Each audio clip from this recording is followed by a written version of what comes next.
All right, I think everything's working. At least we hope. All right, we're checking the sound on Sarah's phone as soon as it shows up on there. One of these days we'll get organized. Everything will work out right with the first time. All right, it's buffering on Sarah's phone. Sorry about the delay.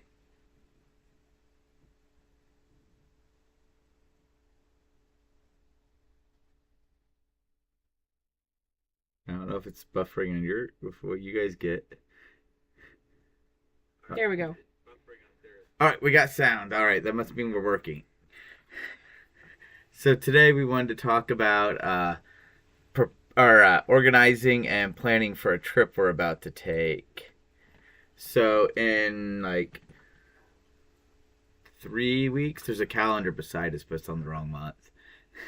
In about 3 weeks or so, me and Sarah are gonna be heading down to Camden, Tennessee for the Self Reliance Festival.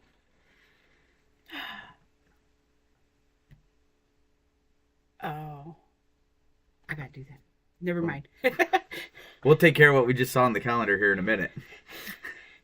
But anyway, so we're gonna be heading down to Camden, Tennessee, which is like a 5 hour trip.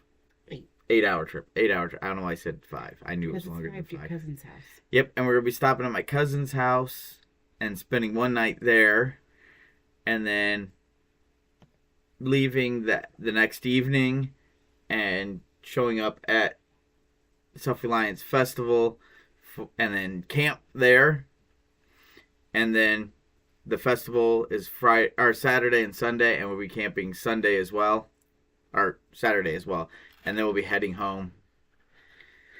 So on our trip, we showed you in the last video the foot lockers that we're putting together for our larger, bulkier camping gear. Our live stream before that one, and Two last live streams ago. yep, last live stream.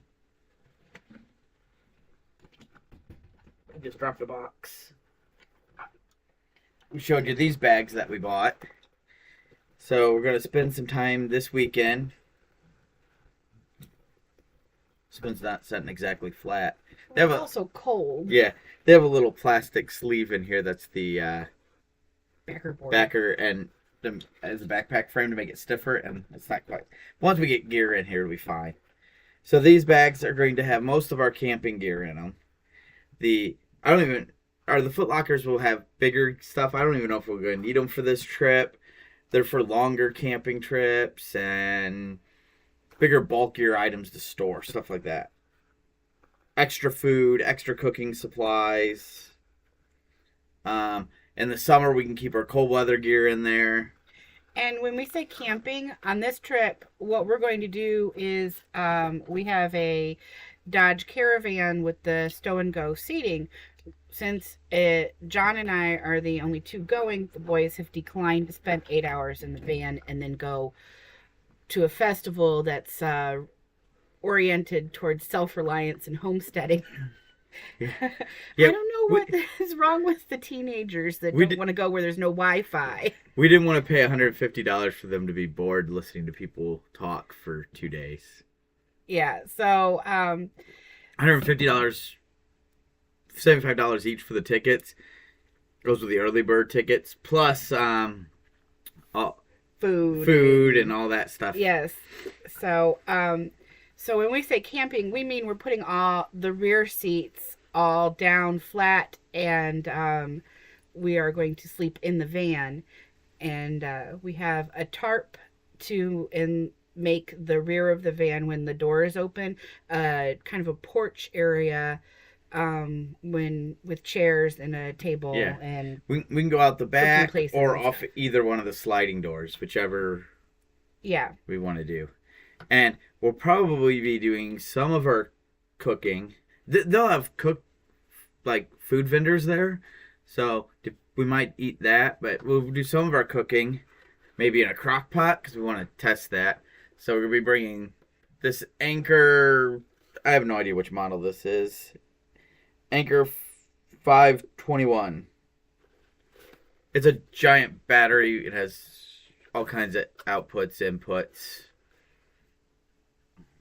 We'll do a whole video on the setup for this, but we're also going to get a small solar panel. so we can run a small crock pot, some other gadgets, charge our cell phones. We already got some small portable fans that'll be nice to put in the van. This thing can run those fans all night long without a problem.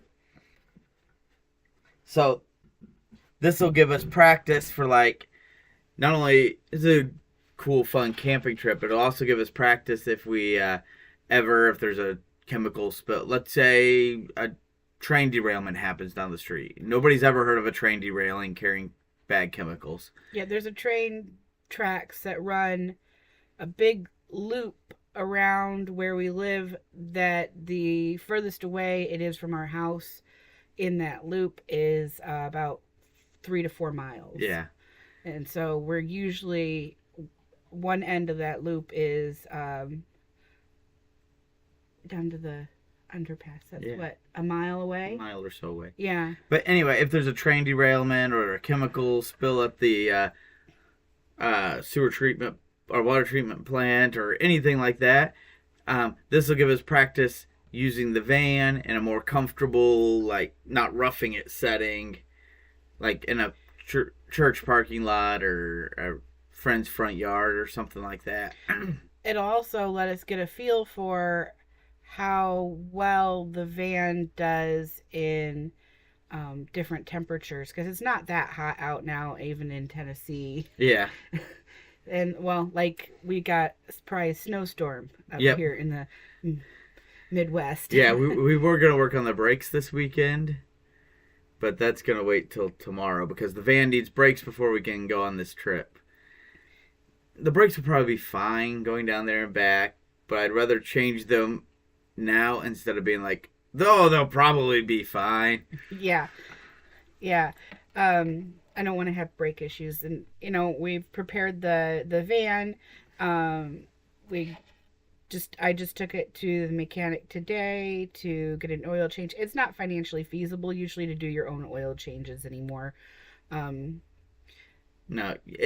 you can do your own oil, but after buying the oil and doing the disposal and all that, it costs that costs more than going to Walmart and getting the oil changed.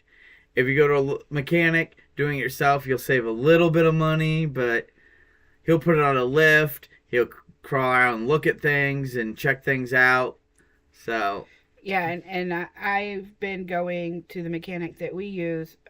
My family or my parents have been going to him for almost 20 years now, so we really have a good relationship with him and we trust him.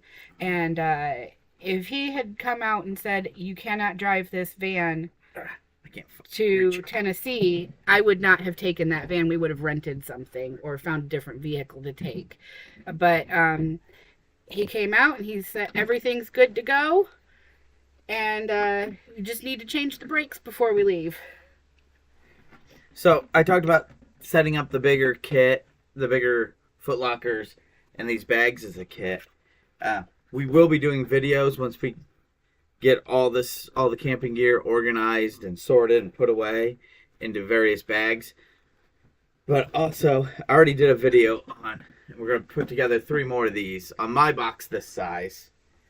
It has everything you need if you have to take the kids. Like if I had to take Sarah to the hospital and I'm dropping the kids off at their aunt's house. That's the clothes bin, right? We'll have clothes, cell phone charger, a bottle of water. That's the quick grab and go bin. Basically, you're staying at somebody else's house. So I could drop the kids off with their 2 totes. It'll have a change of clothes, way to charge their cell phone, bottle of water, and some snacks. Toothbrush, yeah. And then me and Sarah, if I take Sarah to the hospital, Sarah will have all of her stuff in one, and I'll have all my stuff in one, and we'll be good to go in a short term. Not really. This will actually get you through most emergencies you have to get through. And like I said, I already did a video on that. And we'll be doing a video on the bigger kits and video on how we're going to arrange the van and all that stuff. Yeah, because definitely need to figure out, how we're going to sleep, where all our stuff's going to go while we sleep. Because can't sleep in it and store in it at the same time. Well, we do have the front seats. That's true. That's true. We can put things in the front seat while we are habitating the back seat. What are you looking for? The upper. Oh. Well, I was going to show you one thing that I screwed up. So Thomas built a Pinewood Derby tank, and he wanted to use a shell casing. I don't know how well you can see that. A shell casing like this one. But instead of a 300 blackout one, he wanted a 5.56 one. So we took one of the ARs and was shooting at my aunt's house, and it was having trouble firing. I'm like, what is wrong with this thing? And then I hit the forward assist a couple of times, pulled the trigger, got hit with a bunch of gas. It didn't eject the spent brass, and that's because I loaded it with a 300 blackout, and now that's on our to-do list to get fixed in the near future, along with getting the brakes done and getting cleaned and organized. And Sarah did a good job cleaning the out a bunch of bins around the house of old stuff. So we're slowly getting more and more organized. We're down to a very small pile in the living room and one pile here in the bedroom. I consider that all one pile. Yeah. Well, of things that don't really have a home right now, and we're just trying to figure out, a place for it to have a home either here in the house or in somebody else's life. Yeah. By being donated. This week I plan on working out in the shed and getting the shed more organized and usable. And a lot of the stuff here and some of the stuff in the living room can be moved out to the shed then. A lot of our organization is shed related. Yeah. I just spent a lot of time helping Thomas with Pinewood Derby stuff. And then I spent a few days this week working on the kitchen. Mm-hmm. Because... in that closet. Yep.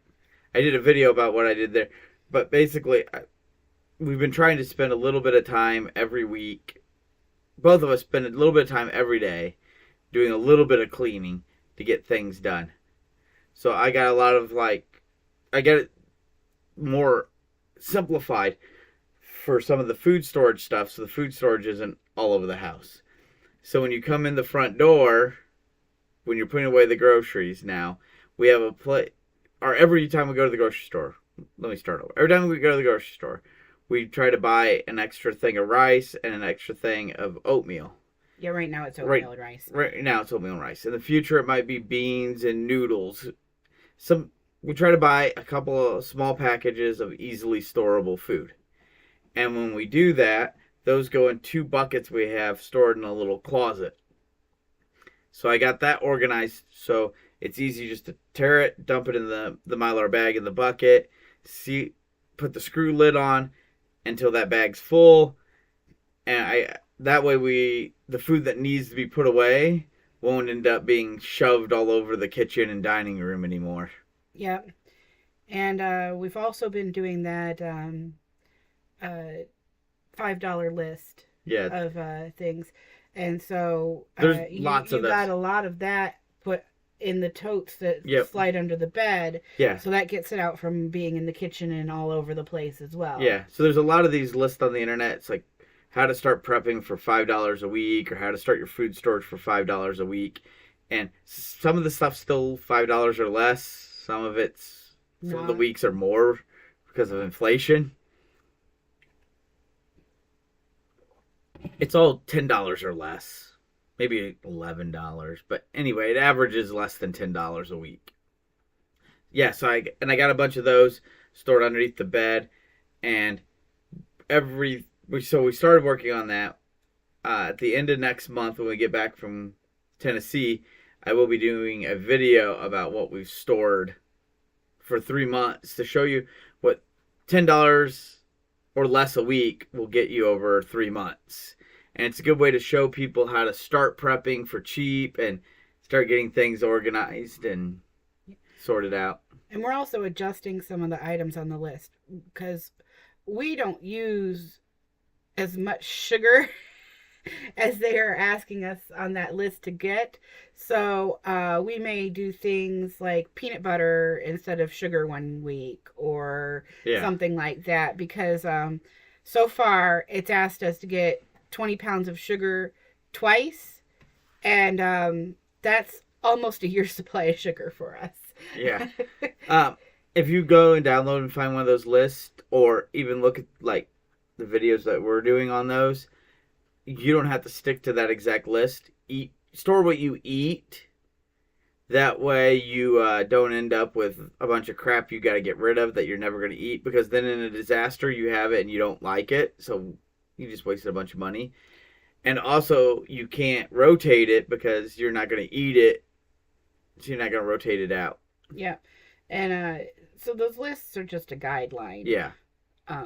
Most of the stuff that's on the list that we've been using, we will use or eat or be able to trade with someone. Or give out. We're going to make out handout kits for friends and family. Yeah. Because if it's just like a shorter disaster and not the end of the world as we know it, which probably will never happen. Collapse of the United States and Road Warrior, Mad Max on top of Red Dawn all at once. That's never going to happen. So we'll have kits we can hand out to people if it's going to be like a 4-day power outage or something. And then, tomorrow, as part of my Zero to Prepared video series, is going to be all about different food storage strategies. So we're going to go over this in a lot more detail tomorrow. You got anything else you want to add? You don't have to go expensive right away when you're trying to build your camping gear or your tools that you're going to use while camping or your bags or anything like that. What is Adam Savage's tool theory when you get a new tool? Like buy the cheap. Buy the cheap Harbor Freight one, and if you wear it out or break it, that means you need to buy a better one. Yeah, so you can start inexpensive and find what works for you, and then go on to more expensive stuff. Like, we really want to fully kit out the van for camping and all that stuff, but we need to find out what works for us first before we go ahead and spend, $500 on this or $100 on that, when we can use the sleeping gear we already have, and it may not be exactly what we want, but for this trip we can try it out and see what works. Like, eventually we want to buy a queen or full size air mattress that we can, and it'll sleep all four of us tightly. We like each other. Yeah. Also, what else was it? Oh, something else we're going to buy before we do take the trip to Camden, though, is a pop-up shower. And so it's a little pop-up tent that's a small shower, and then it's a black bottle thing, like you'd spray bugs with. Yeah, a pressure or weed killer with. Yeah, so you pressurize the water, and then you can hose down with it. Yeah, it's black. You fill it full of water. You set it out in the sun. The water gets hot from the sun. You pump it up, and then you can spray yourself down to get wet, lather up, spray yourself down to rinse off. I've used them before, but I've always used the bags that hang up, and they always fail because they're soft-sided, and you're folding them up, or the little holes where you hang it from will rip out of them, and they just all around suck. I think one that sits on the ground, it doesn't have to be hung in a tree, so you can set it anywhere, and you can just pump it up, and I think it'd be great for that. It'll also be really good for doing dishes and stuff with. Oh, that's an idea. Yeah. So, because Katie and Adam's trailer has a pressurized water tank in it with a nozzle. Yeah, but it's going to be cold water unless they have a water heater. No, I don't think they have a water heater. So that's going to be cold water. Yep. So her sister and brother-in-law have a teardrop camper, and it has pumped up pressurized cold water, we're going to have hot and cold running water in our van. Yeah, they found it at a scratch and dent kind of thing. Yeah. You got anything else you want to add? No, I don't think so. This is going to be a short live stream, I Yep. think. I'd ask if anybody has any questions, but nobody's watching right now. Well, that's okay. If you have a question when you do watch, you can put it in the comments and we'll address it on the next video. Yep. Oh. Talk to them. I'll be right back at the cards. Oh, yes, the cards. In case this is your first time watching, we have, I forget what the cards are called. Anyway, it's a deck of cards that can be used as a playing deck, but also on the cards are various survival type situations that you can read aloud and then discuss options for how to survive the situation or how to get out of the situation. So it's very interesting.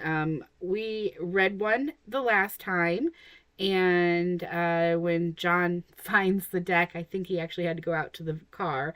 When John finds the deck and comes back in, we'll discuss our options for what the last week's card was, and then we'll read a new card to go over the options, and then you guys can comment on what you guys think would be solutions for that one. And then what John and I were exclaiming over is when we first saw the calendar, we had the electric company wanted to put a smart meter on the house, and neither John nor I are fond of that idea. And if we wanted to avoid that, we need to self-read the meter reading for the electric meter. And I forgot to do that yesterday, so I'll have to do that when we get off the live stream today. Which they could send somebody out to read it, but they're going to charge us $20 a month to do that. So we are opted to self-meter read. And so here comes John. He's coming back in with the deck. And like I said, we'll read the one from last week and discuss our options for that. And then he'll read another one for you guys to comment on for next week. It's called Conflicted is the name of the card game. Conflicted. You were fast. And the battery's dead on my flashlight, or else I would have been here faster. Alright, so last week I read, alright, your food supply is depleted. No one has eaten in 3 days. And you're supposed to pretend like it's the end of the world. It's the end of the world. You know, cats and dogs living together, complete pandemonium. Alright, so nobody's eaten in 3 days. Others have been unsuccessful in getting food and you've always found food, but your child is dying. Should you go out and look for food or not? Now I have questions. Why is the child dying? Is the child starving? If you've always found food, take the child with you to go find food. You can feed the child faster. It doesn't tell us that. It doesn't tell us why they're dying. It should. This is a very unspecific situation. Okay, so if you're pretty sure the kid's gonna die before you get back, it's only been 3 days. You're probably not gonna starve to death in 3 days. You can wait another day or two. Excuse me. Now, that does depend on how desperate you were for food before, because I just got done reading the Gulag Archipelago, and they went on a hunger strike, and some of the people broke the hunger strike after 2 days because they were so hungry they could barely walk to the dining hall. But that's because they were starving before. They were forced to do hard work, and they're fed just enough food to keep them alive to do the hard work. That way they can't go on hunger strike or can't fight. But if it's that desperate before the 3 days without food, then it doesn't really matter what you're going to do because you're probably going to die soon anyway. So I say you wait a few days and go get food. Yeah, nobody needs to die alone. Yep. Well, there's other people in your group. Yeah, but that's not the I know. parent. I know. That's different. So now we're gonna do the third, the three of clubs, not the Spades. third. Spades. I don't know why I can't get that right. All right, you're flying in an airplane when suddenly you notice a change in the ground below. A 8.6 earthquake has just hit your destination city. There's no safe place to land. You don't have enough fuel to make it any further. Okay, that would never actually happen because they make sure they have more than enough fuel to get to the next closest place. Yes. There's always extra fuel. Unless you've already gone beyond your destination. But how would that happen? Because Like you got diverted? you got to so they make sure you have enough fuel that even if you get diverted, you still have enough fuel to make it someplace. I've been in an airplane that was forced to circle for 3 hours. Yeah. I think there's enough fuel. Airplanes travel with more than enough fuel. So this but anyway, been a big earthquake below you. I don't know how you noticed the earthquake from the airplane. Apocalyptic. I don't know. Maybe you only put enough fuel in to get you there. There's no safe place to land. You don't have enough fuel to make it any further. Would you, if you were the pilot, what would you do? Land it in the Hudson. If you're a passenger, what would you do? It depends on what kind of airplane you're in, too. Well, yeah. Because, like, If you're in a boat plane, float plane, you just land on the water. well, if you're in one of those little, like a little 4-seater airplane, you can just land on a field or A road? road. Yeah, because Somebody's roof? yeah. I remember talking to or overhearing some A-10 pilots talk about Wait. What magnitude did they say that was? 8.6. There wouldn't be a single thing standing. It would all be flat. Not flat enough, not road flat.